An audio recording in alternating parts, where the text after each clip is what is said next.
માંજલપુર વિધાનસભાની ચૂંટણી માટે જનસંપર્ક કાર્યાલયનું ઉદ્ઘાટન કરવામાં આવ્યું।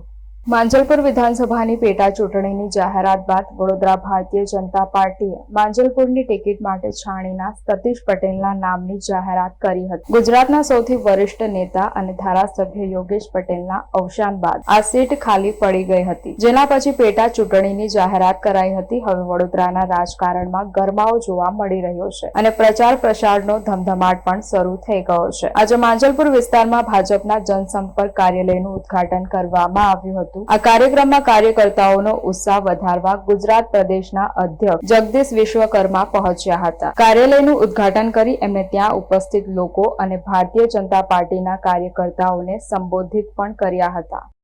યોગેશભાઈનું વ્યક્તિત્વ કોઈ પણ પાર્ટીની અંદર એક રાજકીય સ્થાન મેળવવું એ પરિશ્રમની પરાકાષ્ઠા હોય। કાર્યકર્તા શ્રમ, મહેનત, સેવા, સમર્પણના ભાવથી ભારતીય જનતા પાર્ટીમાં જોડાય છે, પોતાની આગવી ઓળખ ઊભી કરે અને પાર્ટી એને જ્યારે કોઈને કોઈ નાનું મોટું દાયિત્વ આપે, બૂથના પ્રમુખથી જર્ની શરૂ થાય અને ત્યારબાદ એ કામ કરતા કરતા એના દાયિત્વ મુજબ એ આગળ વધે।